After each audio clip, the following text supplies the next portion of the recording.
Everybody, Joe here. Nice of you to join me today. Thanks for coming. Okay, today we're going to be taking a look at this. The Tobeco clone of the Tugboat version 1 dual coil RDA. Now, I bought this from an online vendor on eBay for $10.84, including shipping. I received it within 3 days of pulling the trigger on it, and when it arrived, the packaging and the product were in excellent condition. Now, this RDA was originally priced at $29.99, a considerable price reduction off of the original Tugboat version 1, which still has a list price of around $90. However, I've been seeing them more and more recently reduced to around the $35 to $40 mark, probably for clearance. Before we go any further, let's go down below decks to the build deck and take a quick unboxing of this wee beastie and see how she looks. Okay guys, here we are down on the build deck taking a look at the Tobeco clone of the Flawless Tugboat version 1 RDA. As you can see here on the packaging, the Tobeco name is quite prominent on all four sides of the packaging, along with the steam shift motif and the US flag that hasn't been current since July 3rd of 1958. When you open the box for the first time, you're greeted by this little package of Kanthal and silica wick. Now this is 0.25 millimeter or 23 AWG, and also you find another package. This package containing an additional set of 3 set screws, an extra O-ring, and of course the ubiquitous little blue screwdriver, which everybody knows we have collections of. Now, here's the star of the show in its own little packaging. The unit I have here is the stainless steel version. It also comes in copper, brass, and black. And it's really nice. It's a beefy little bugger. The quality of the stainless steel feels good to the touch. It has the same designs on it that the Flawless has, namely the US flag on one side and the tugboat motif on the other side going port to starboard. That's left to right for you non-nautical types out there. And here on the drip tip, you also see the same tugboat motif along with the unit's serial number. The Addy measures 22.606 millimeters in diameter, 26.7 millimeters from base to top without the tip, and 45.25 millimeters from to the tip. The drip tip has a Delran insert in it that goes about halfway up the drip tip, and it fits quite snugly into the top cap with the single O-ring. If we take a look down here on the bottom, we find the unit's serial number, the 510 connector with its non-adjustable stainless steel center pin. Now this center pin, as you can see, does not protrude very far, if at all, from the main body of the 510. So if you're considering using this on a hybrid mech mod, I wouldn't. You're liable to get a dead short across it, and that would most definitely ruin your day, big time. This seems to be a major point of variability here, as some of the pictures of this Addy that I've seen on some of the vendors' websites show this as having a rather large and well protruding copper center pin that could be used on a hybrid mech mod without issue. And some show it also with just barely protruding, but definitely much more so than the one I have here, which is damn near flush. This is issue number 1 for me, right here. This pin just barely shows its face at the bottom of the 510 connector. Now, as you can see here at the bottom of the Addy, the machining tolerances between the deck and the cap are quite close. And if you were to try to remove this base with just your fingertips, on this 510 here, you will get your fingers chewed up quite a bit, as these threads are quite sharp. It's always advisable to remove this cap only while it's attached to either a mod or to a build stand, just for safety's sake. After all, you don't want to wind up bleeding all over your brandy new Addy. That's most definitely not cool. The threading on this 510 is quite clean and smooth. There are no visual burrs or janky threads here. But please remember to give this little baby a good bath prior to doing any coiling or wicking on it. Because when I first got this thing, the entire Addy literally reeked of rancid light machine oil. To such a point that I doubt this unit has ever even seen a bath before or since it was manufactured and it arrived in my hot little paws. Alright, let's screw this into my tenderfoot build stand here and take off the top and see what we can see. Okay, removing the top, you can see what appears to be a standard 3-post build deck with the 2 steel negative leads coming out of the deck a little ways from the side of the juice well, and at what at first glance appears to be a steel anode coming out of the center of the deck, surrounded by some kind of undefinable electrical insulating material. Now, I said what appears to look like stainless steel anode post, but upon closer inspection, we find that the steel post is in reality a copper post that appears to have been electroplated with some metal that appears to mimic the appearance of steel. I don't know what kind of deposit was used on this pin. I don't know if it was zinc, tin, chromium, lead. There's no, zero, zilch, not a zip documentation on this plating anywhere that I can find anywhere on the web. This is issue number 2 for me with this Addy. Now, before I show you any more here, I want to show you a few pictures so you can see a little better what I'm going to be talking about. All of the photos you'll be seeing here I took with my phone. Unfortunately, this one, the most important one, came out very blurry.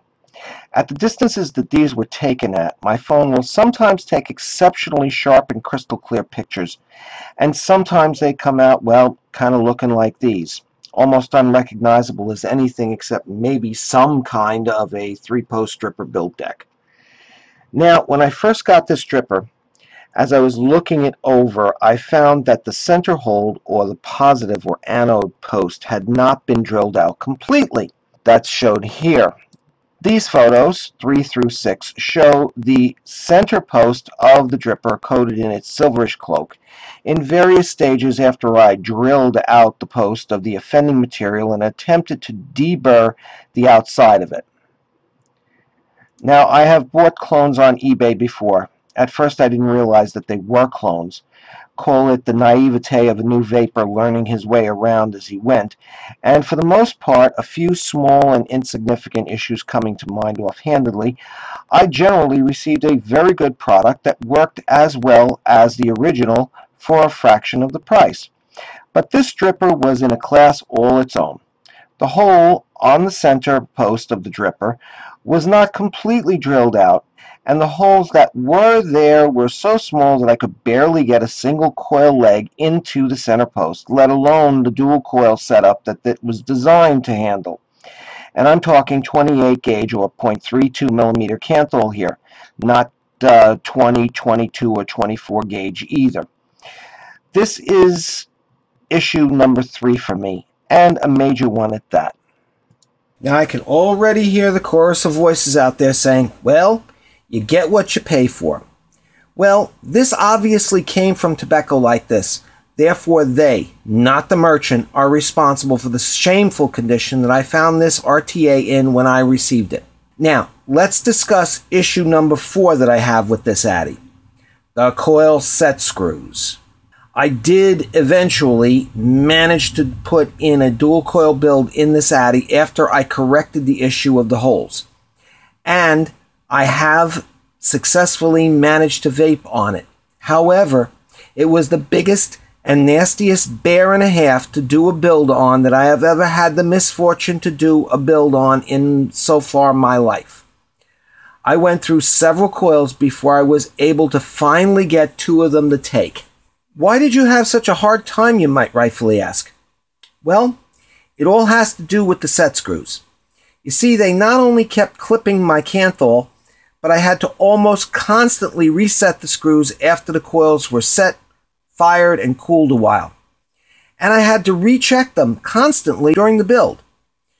Each time I checked and tightened them, the screws would wind up clipping the legs, and I would have to start all over again.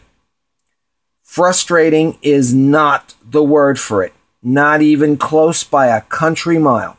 After the fourth coil I tried to put in here had one of its legs amputated, I decided to remove the set screws and inspect them. Well, on extremely close examination, I found that all of the set screws, including the spares in the spares pack, had a small concaved area extending from the threads to the center of the screw's axis that, when tightened down, caused a guillotine effect on the coil's legs right where it entered the post. The business end of a set screw, when tightened down, is supposed to slightly, ever so slightly, crush and deform the wire against the anvil portion of the hole that the wire is passing through, not cut it. The slight concavity, as you can see here, of the screw thread end caused the screw to cut the wire as soon as it was tightened down. The only solution here was to remove the concavity. So I got out my finest pair of needle nose pliers. Sorry about the bad pictures here. And a warding file, and proceeded to change the concavity into a slightly conical dome, as you can see here.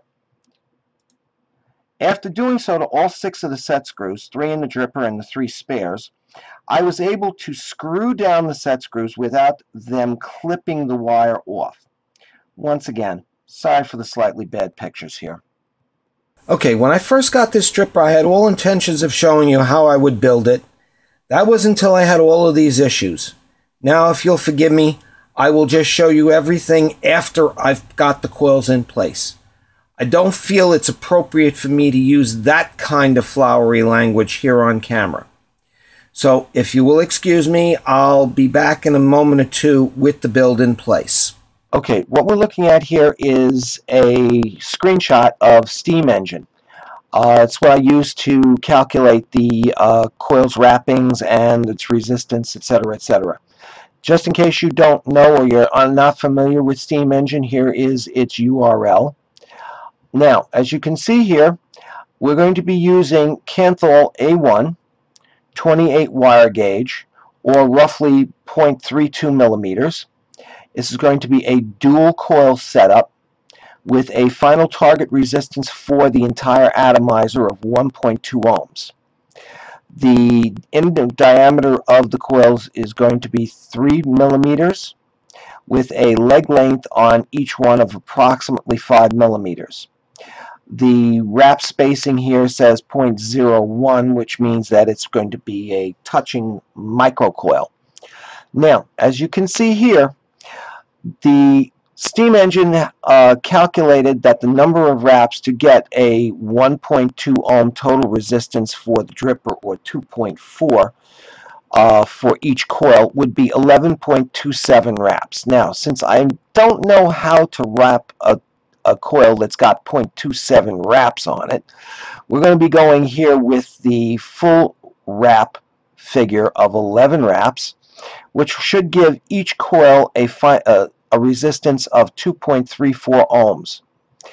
That would come out to roughly 2.4 rounded off. All right, so that should give us our 1.2 ohms that we're looking at over here.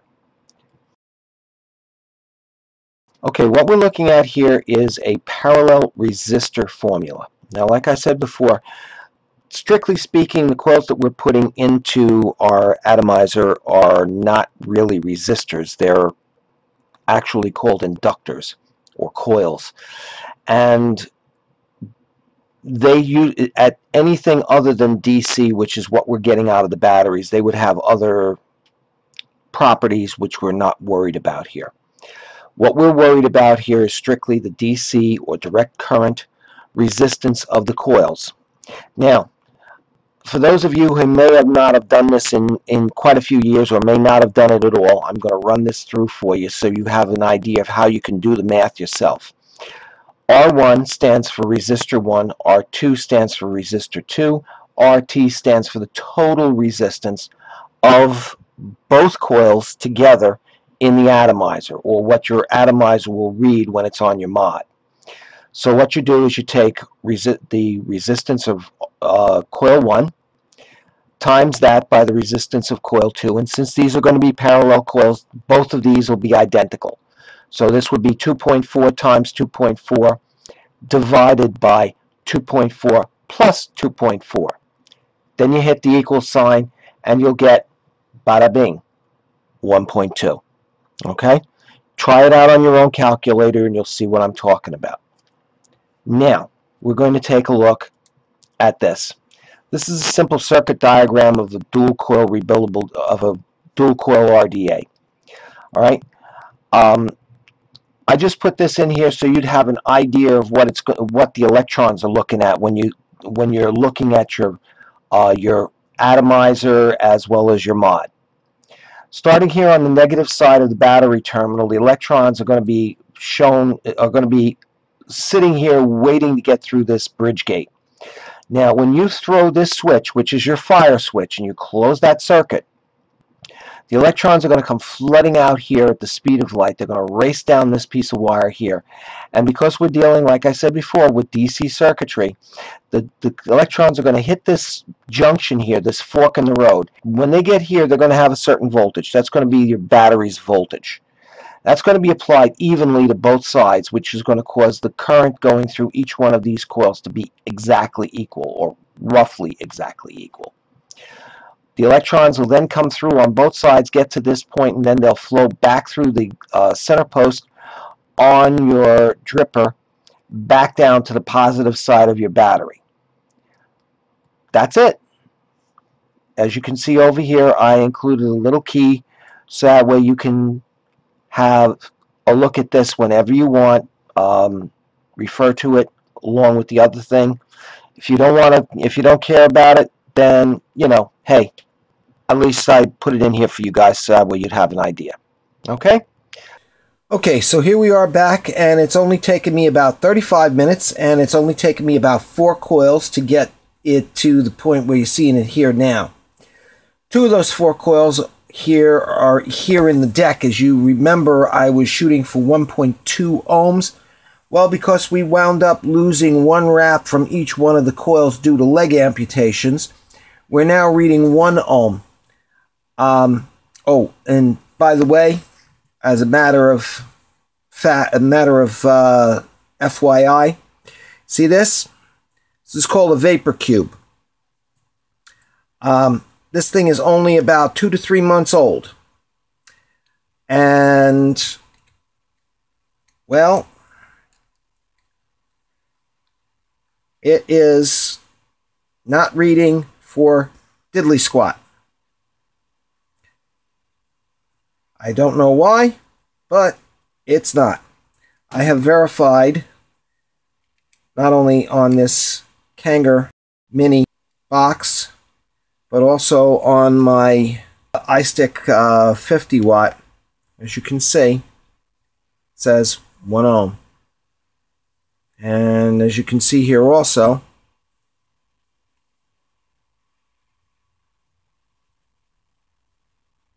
well, if they light up, there we go.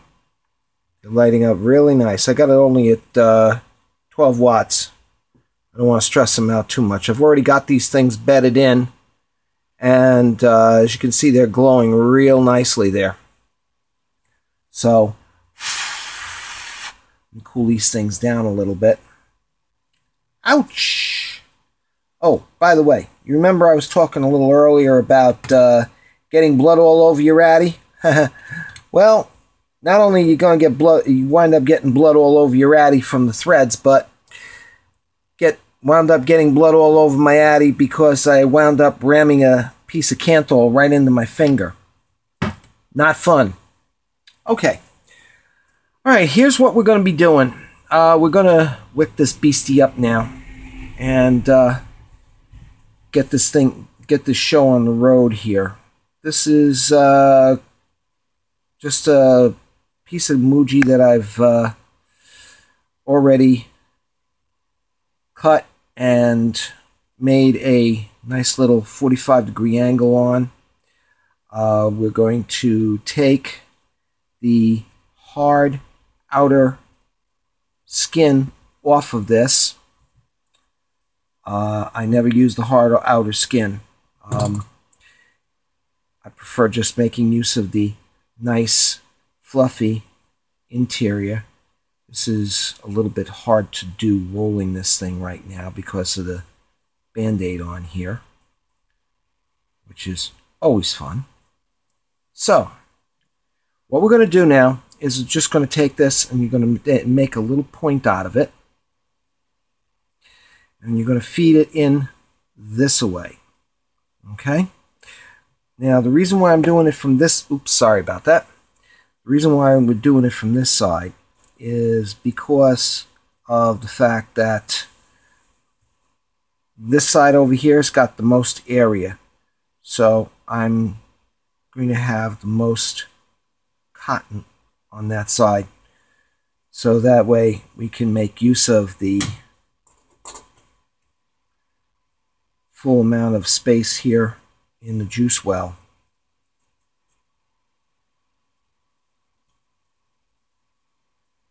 Yes, folks, as I said earlier, this is my first dripper. I am not a dripper aficionado. I'm building this in a sort of K-Fun-esque way,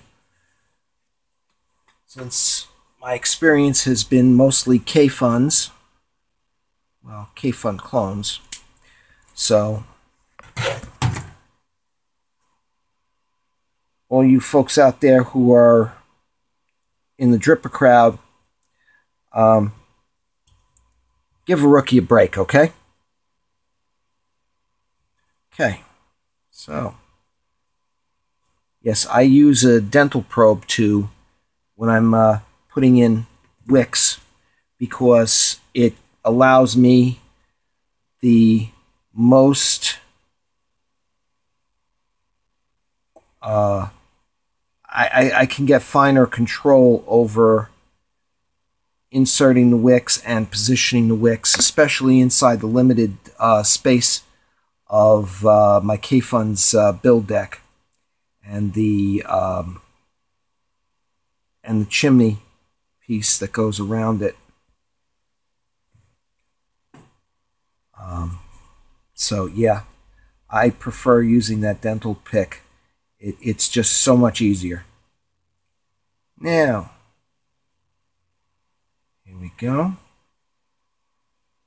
Shove this beastie in here. Come on, baby girl.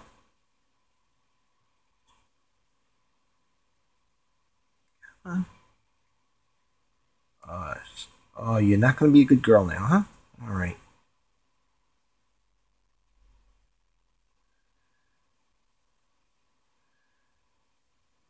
So we're just going to shove this in here like so. Yeah, it's so easy to work when you got a Band-Aid on, you know?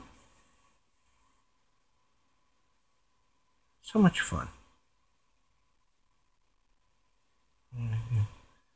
Pull it back and forth a little bit.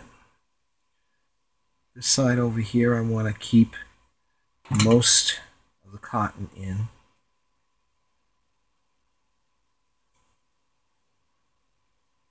Because from my understanding of having done some research on some of the other reviewers' websites who have reviewed not only this same Addy, but also the original Tugboat.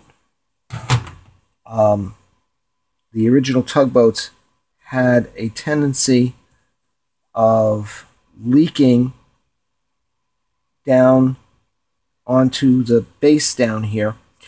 Primarily, it seems from condensation on the inside of the chimney, and then running down for some reason, or at least that's what I've been hearing. So I don't know. I have not had that happening with this one, but then again, I really haven't been using it that much. Okay, so we got it wicked, And we're going to juice this up. I'm using my lemon lime cheesecake recipe that I mixed up a couple of weeks ago. Oops, got some down the side there. And just let that soak in. Good slathering here.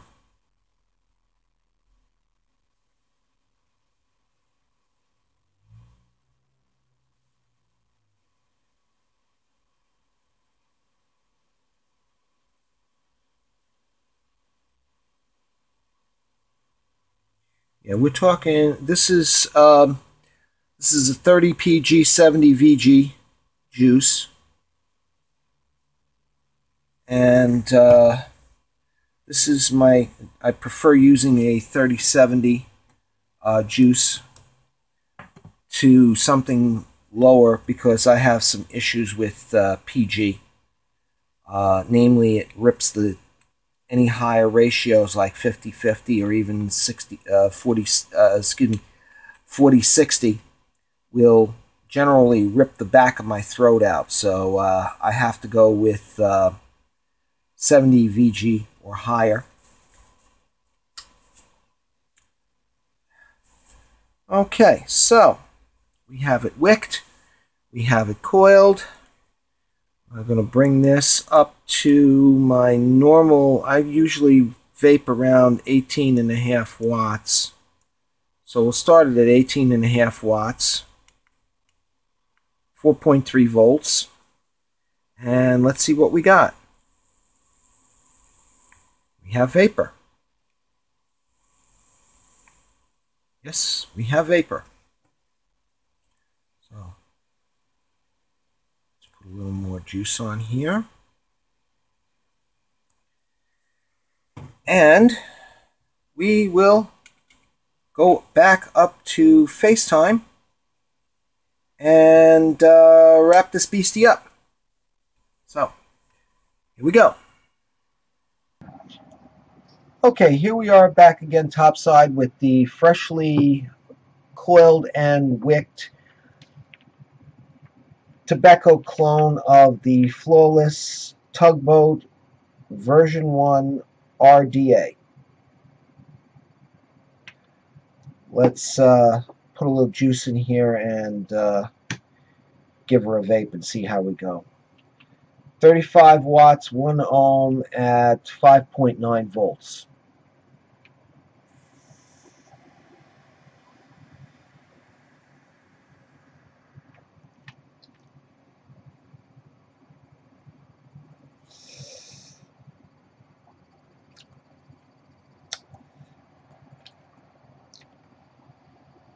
It's a little bit warmer than I'm used to, but then again, I'm usually used to about somewhere between 1.2 and 1.8 ohms at about 18.5 watts. So the vape on this is a little bit more warmer than what I'm used to, but it's not bad.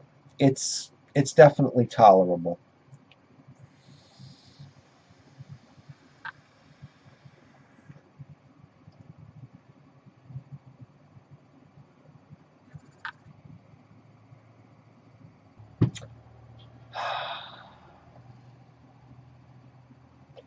Okay, well, I'm no cloud chaser. Well, maybe a little bit, but my thing is the flavor of my juice. And while a moderate amount of cloud formation is always a good thing, the draw on this Addy is a bit too loose for most mouth-to-lungers and a little bit too restrictive for most full-bore direct lungers. However, if you're anything like me and a person who likes to carb most of his pulls, then this Addy's draw will not bother you in the least. Now, the flavor is very good, and since this is the first dripper I've ever owned, and after hearing all the talk of the dripper boys and girls out there, I was expecting some extremely orgasmic explosion of flavor in my mouth. Well, what I got was a mouthful of flavor, but it was on a par closely akin to what I get from my K-Fun 4 clone. To say the very least, I was extremely disappointed. Not to mention the fact that this thing is a pain in the ass to keep filled with juices. I mean, it's a juice hog. If I were to go using this as my everyday vape, well, let's put it this way. The frustration level would be way too far over the top for this child. I originally got this with the expectations of using it strictly for juice testing and comparisons on both my own and others' juices. And from my experiences with this Addy, well, let me put it to you this way. It ain't coming out of the house with me on any long trips unless I expect to be using it to sample a lot of juices at the end of the day. Now, let's wrap this all up with a nice bow and put it to bed. The main questions here are: 1. What do I think of this Addy as an item? 2. What do I think of the flavor and vapor it produces? Would I buy this Addy again? As to question 1, what do I think of this Addy as an item? Well, for the most part, I think most of the materials used in it are pretty damn good. The stainless steel is substantial and appears to be of a kind that will stand up to some serious use and abuse. The machining is excellent. The tolerances on the mating parts are quite close, and the O-rings, well, they're okay. The Addy most definitely will not come apart in your hands if you were to just grab it by the top cap or mouthpiece and fish it out of a pocket. My issues are with the attention, or lack thereof, should I say, with the assembly and detailing of the or mouthpiece and fish it out of a pocket. My issues are with the attention, or lack thereof, should I say, with the assembly and detailing of the Addy, such as issue 1, the 510 center pin. This is so damn close to the bottom line of the connector that I would never, yes, I said never, use it on any kind of a mech mod. In other words, any kind of unregulated or unprotected mod of any kind. I'd be way too afraid of getting a dead short on it and having the battery or batteries vent either in my hand or in my pocket. Not good. It could really ruin your day. Issue 2. The plating on the center pin of the build deck. If you're going to use a copper center pin, then use a copper center pin. If you're going to use a stainless steel center pin, then use a stainless steel center pin. Do not use a copper center pin and disguise it as stainless steel using some mystery electroplating that no one knows what the hell it is. A center post gets damned hot, and I, for one, do not want to be inhaling some mystery metal. Issue number 3. The not completely drilled out center hole. Come on. Really, are you effing kidding me, Tobeco? Don't you have any QA inspectors on your production line? Were they all asleep? Did your management give them orders to pass everything through to keep up the production quotas? All I can say is this. Yo, Tobeco, listen up. How fracking dare you turn out a product that was so obviously defective when you produced it? This is crap. What kind of contempt do you hold the vapors of America and the rest of the world in that you would deliberately foist such a defective piece of crap on us?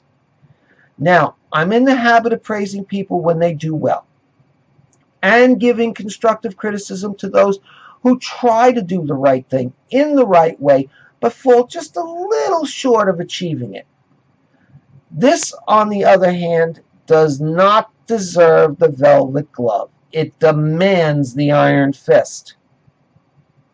Issue number 4. As to the post screws, well, I do understand that you most probably do not manufacture your own screws, but this yet again goes to quality assurance, QA. When you source parts from an outside vendor, you have to check those parts out before you put them into your product. Make sure they are up to quality standards. Now, if you did have your QA team check out the parts prior to assembly and they passed them through for use in this and how many other Addies like this? then you need to tighten up your QA standards one whole hell of a lot, because they sure as hell aren't working. Period. As to question number 2, what do I think of the flavor and the vape it produces? I don't know if it's just me or it's the Addy, but the flavor of juice I'm using is almost the same as the K-Fun 4 clone. Pretty damn good.